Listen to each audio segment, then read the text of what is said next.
On the quiet Sunday morning of December 7, 1941, the U.S. naval base at Pearl Harbor, Hawaii, was jolted into chaos by a surprise military strike by the Imperial Japanese Navy Air Service. In just under 2 hours, the landscape of American military history was transformed, and the United States was thrust into the heart of World War II. Let us go back in time and explore this pivotal moment that has left an indelible mark on our collective memory. We're going to begin at the start of this event. As the sun rose over Pearl Harbor on that fateful Sunday, the serenity of the scene was deceptive. For months, tensions had been escalating between the United States and Japan. Japan's aggressive expansion in the Pacific, coupled with U.S. sanctions aimed at curbing this expansion, had pushed the two nations to the brink of conflict. However, many in Hawaii and the U.S. mainland still clung to the hope that a diplomatic solution could be reached, or at the very least, that a full-blown war could be avoided. This feeling of complacency made the early hours of December all the more shocking.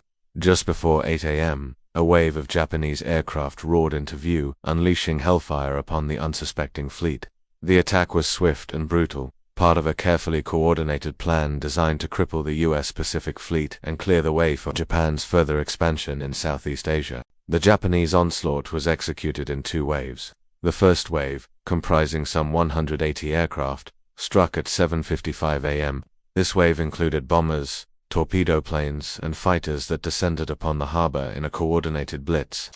The battleships moored in the harbor were the primary targets. These included the USS Arizona, the USS California, the USS Oklahoma, the USS West Virginia, and the USS Nevada. The goal was to inflict maximum damage, to send a crippling blow that would prevent the U.S. Navy from interfering with Japan's expansionist plans. Within minutes, the sky over Pearl Harbor was filled with smoke and flames.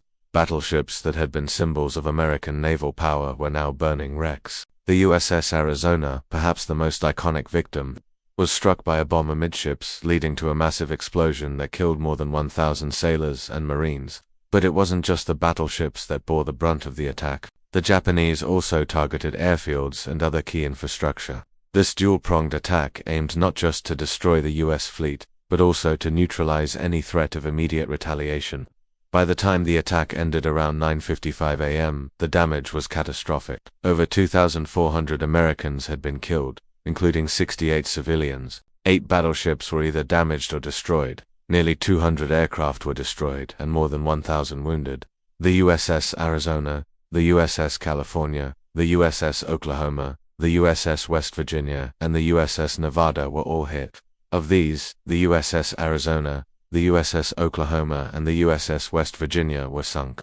The attack on Pearl Harbor was a turning point in history. It was the event that dragged the United States, still reeling from the Great Depression, into the global conflict of World War II. The very next day, on December 8, 1941, President Franklin D. Roosevelt addressed a joint session of Congress, famously characterizing December 7th as a date which will live in infamy. The U.S. Congress quickly declared war on Japan, and within days, Germany and Italy, who had been aligned with Japan in the event of a war, also declared war on the United States. In the aftermath, the United States was transformed. The nation mobilized for war, and the lives of countless Americans took a sharp turn. Women and minorities who had previously faced significant barriers in employment now entered the workforce in unprecedented numbers. Factories geared up for war production, and the U.S. became a major supplier of weapons and resources to the Allied forces.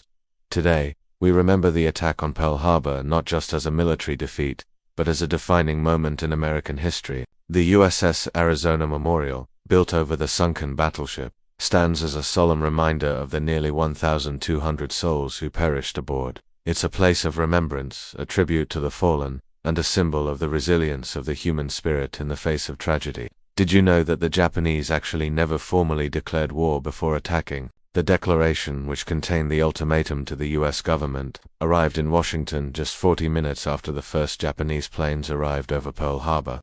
Additionally, several of the damaged ships, including the USS West Virginia and the USS California, were later repaired and served in the latter part of World War II. Lastly, all of the U.S. aircraft carriers were absent from the harbor during the attack. They were out at sea conducting maneuvers, an accidental twist of fate that arguably saved a crucial component of the U.S. Pacific Fleet. The attack on Pearl Harbor was one of the most significant events of the 20th century. It not only changed the course of World War II, but also left an enduring impact on the United States and the world. I hope you enjoyed learning about the attack on Pearl Harbor. If you did, please let me know in the comments below. Thanks for watching.